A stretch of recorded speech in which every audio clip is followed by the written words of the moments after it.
नोएडा के पब में पिटाई में ब्रिजेश की मौत सिर में चोट लगने से हुई थी। शुरुआती पोस्टमार्टम रिपोर्ट से खुलासा हुआ है कि मृतक की बुरी तरह से पिटाई से इंटरनल ब्लीडिंग हुई थी। पूरी घटना में 9 लोग शामिल थे। 9 लोगों में 8 नामजद हैं और एक अज्ञात है। इस 8 नामजद में से 7 को हम लोगों ने गिरफ्तार कर लिया है, एक फरार है।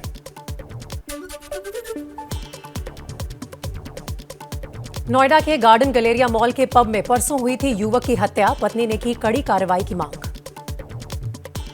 आप किस तरह की कार्रवाई चाहती हैं? एक ऐसी कार्रवाई जो ट्रांसपेरेंट हो, जिसमें मुझे पता चले कि मेरी पति की क्या गलती थी जिसकी वजह से उनको मौत दे दी गई।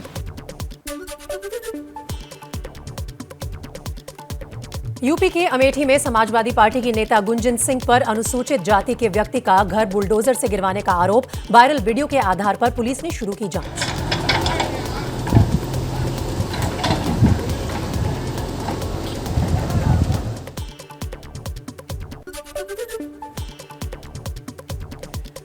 शिवसेना ने दाऊद गैंग से जोड़ा नवनीत राणा का लिंक। चुनावी हलफनामे की तस्वीर ट्वीट कर लिखा, नवनीत ने डी कंपनी से जुड़े यूसुफ लकड़ावाला से लिया था 80 लाख का लोन। क्या ये राष्ट्रीय सुरक्षा का मुद्दा नहीं?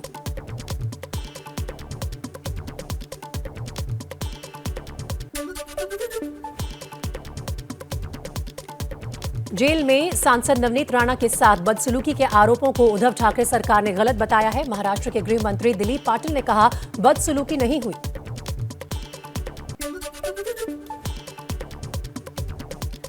थाने में बदसलूकी के आरोपों पर मुंबई पुलिस ने सीसीटीवी फुटेज जारी कर दिया। जवाब चाय और पानी के साथ दिख रहा है राणा दंपत्ति।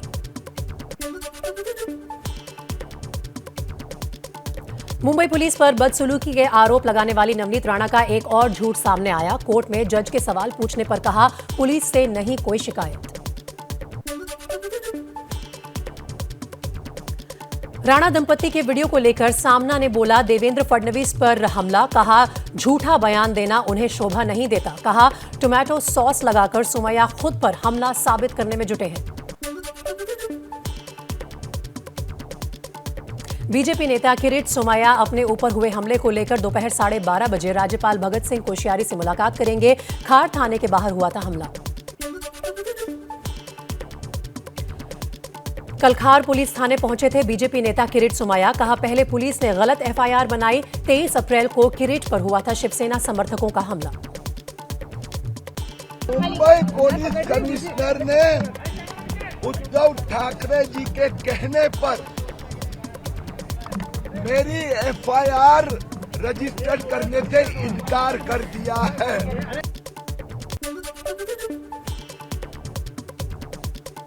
हनुमान चालीसा पर शिवसेना बनाम बीजेपी आईटी सेल प्रमुख अमित मालविया बोले, रोड पर नमाज पढ़ने से मुसलमानों को तो नहीं रोका तो हनुमान चालीसा पर पाबंदी क्यों?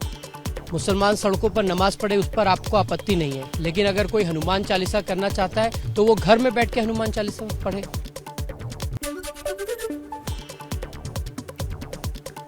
मुंबई के पुलिस कमिश्नर ने किरीट सोमैया पर हुए हमले से पल्ला झाड़ा। सीआईएसएफ के डीजी को चिट्ठी लिखकर पूछा, हमले के वक्त सीआईएसएफ की सिक्योरिटी क्या कर रही थी? नवनीत राणा और रवि राणा की बढ़ सकती हैं मुश्किलें। पुलिस झूठे आरोप लगाने के मामले में केस दर्ज कर सकती है।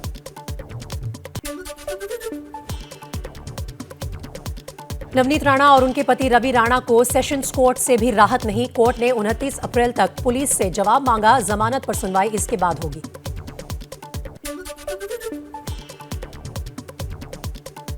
एमएनएस चीफ राज ठाकरे को धमकाने वाला युवक दिल्ली से हुआ गिरफ्तार। युवक का भड़काऊ बयान वाला वीडियो हुआ था वायरल। युवक से हथियार भी बरामद। लाउडस्पीकर विवाद के बीच 1 मई को महाराष्ट्र के औरंगाबाद में एमएनएस प्रमुख राज ठाकरे करेंगे रैली। औरंगाबाद पुलिस ने 5 से ज्यादा की भीड़ पर रोक लगाई।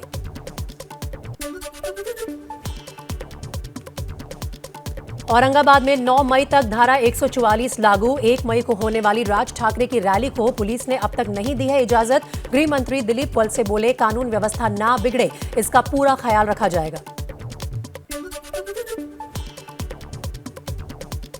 केंद्रीय मंत्री रामदास अठावले ने महाराष्ट्र में राष्ट्रपति शासन लगाने की मांग की। कहा, कानून व्यवस्था संभालने में उद्धव सरकार फेल है। नवनीत और रवि राणा की गिरफ्तारी गलत।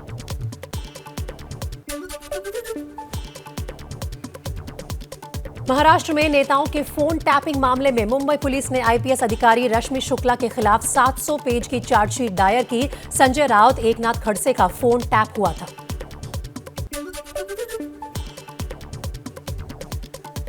ताजमहल देखने अयोध्या से आए जगत गुरु परमहंसाचार्य को शिष्यों सहित वापस लौटाया। परमहंसाचार्य ने एबीपी न्यूज से कहा कि भगवा और धर्म दंड के जो चेक साथ करते हैं वो आ गए ताजमहल तो में बोले जाने से रोका देखिए गया। जो आपका कलर है और ये जो आप लिए हुए हैं धर्मदंड, ये दोनों यहाँ प्रतिबंधित है।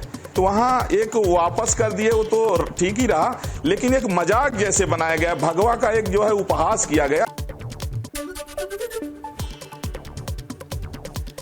जगत गुरु परमहंसाचार्य ने कहा लोहे का दंड होता ही नहीं है। एबीपी न्यूज पर दंड खोलकर भी दिखाया।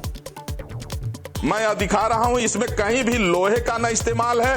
ये देख, ये लाठी है, ये जिस तरह से बांस का ही है। इसको हम लोग जो है अनुष्ठान करके, बाकायदा पूजा पाठ करके, और इसको हम लोग रखते हैं।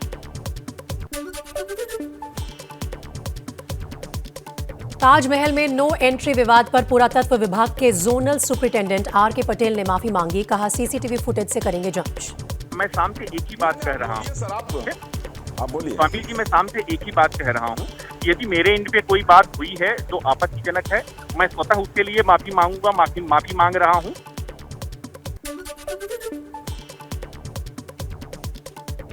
जगत गुरु परमहंसाचार्य ने कहा कि वो ताजमहल है ही नहीं, वो सही में तो राम मंदिर था, तो जाने वाले लोग तो राम मंदिर मान के जा रहे थे। तो हम वहां जो है, दुनिया जो चाहे जिस भाव से जाती हो, हम जा रहे थे तेजो महालय को देखने के लिए।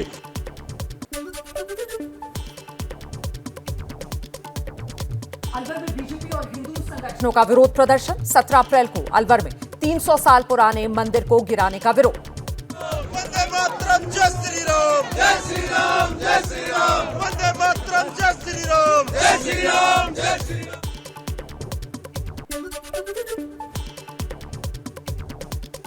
उत्तराखंड के रुड़की में आज होने वाली धर्म संसद पर सुप्रीम कोर्ट ने पुष्कर धामी सरकार को चेताया। कहा भड़काऊ बयानबाजी हुई तो राज्य सरकार जिम्मेदार होगी। धर्म संसद के खिलाफ कोर्ट में दी गई थी याचिका। हरिद्वार के हिंसाग्रस्त इलाके में आज हिंदू महापंचायत को लेकर टकराव की नौबत। सुप्रीम कोर्ट की सख्ती के बाद प्रशासन ने लगाई धारा 144। महापंचायत करने पर अड़ा है संत समाज। दिल्ली के 40 गांवों को नाम बदलने को लेकर सियासत तेज है। दिल्ली बीजेपी अध्यक्ष आदेश गुप्ता ने मोहम्मदपुर गांव का दौरा किया। कहा गांव का नाम माधवपुर रखने का प्रस्ताव नगर निगम ने केजरीवाल सरकार को भेजा, अभी तक कोई कार्रवाई नहीं हुई।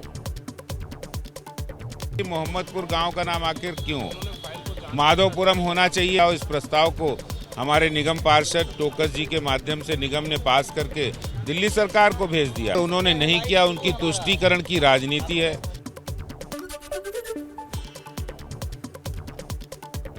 बीजेपी के प्रस्ताव पर आम आदमी पार्टी का कहना है बीजेपी लोगों को भड़काने का काम कर रही है।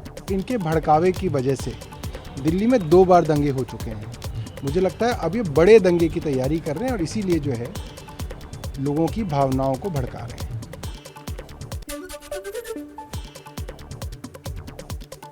दिल्ली के पूर्व एलजी नजीब जंग, पूर्व राष्ट्रीय सुरक्षा सलाहकार शिवशंकर मेनन समेत देश के 108 पूर्व नौकरशाहों ने पीएम मोदी को चिट्ठी लिखकर कहा है देश में नफरत की राजनीति हो रही है। बीजेपी शासित राज्यों में अल्पसंख्यकों के प्रति नफरत फैलाई जा रही है।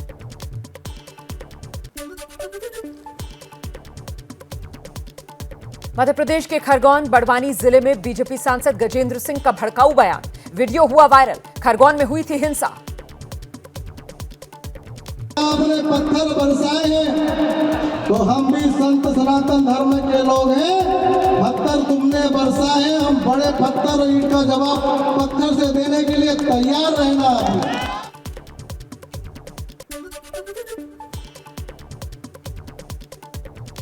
कांग्रेस नेता दिग्विजय सिंह ने कहा बीजेपी गरीब मुसलमान लड़कों को पैसे देकर पत्थर फेंकवाती है। कुछ गरीब मुसलमान लड़कों को पैसा देकर खुद ही पत्थर फेंकवाते हैं भाजपा के लोग।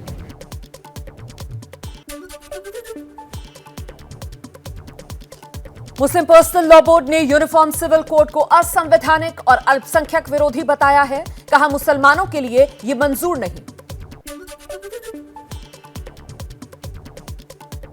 धार्मिक स्थलों पर लाउडस्पीकर के शोर पर सख्त सीएम योगी, रिपोर्ट मांगी। यूपी पुलिस ने बताया 125 लाउडस्पीकर उतारे गए हैं, 17,000 जगहों पर आवाज लाउडस्पीकर्स की कम की गई।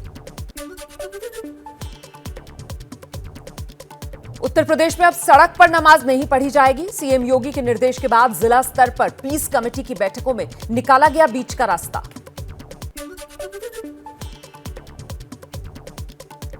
सीएम योगी आज शाम 6 बजे वीडियो कॉन्फ्रेंसिंग के जरिए एक बड़ी बैठक करेंगे।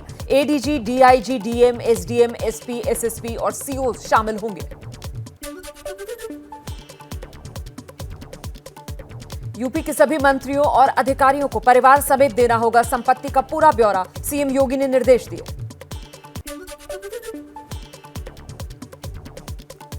प्रधानमंत्री नरेंद्र मोदी ने कोरोना के ताजा हालात पर राज्यों के मुख्यमंत्रियों के साथ वर्चुअल बैठक की तैयारी है। आज राज्यों के साथ मिलकर कोरोना से लड़ने की तैयारी।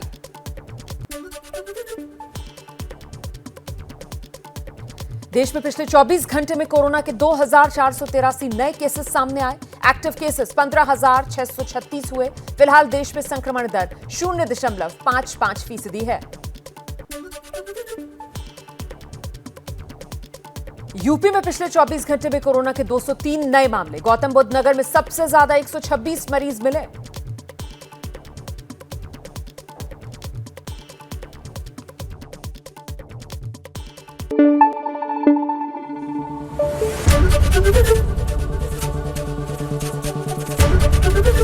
एबीपी न्यूज आपको रखे आगे।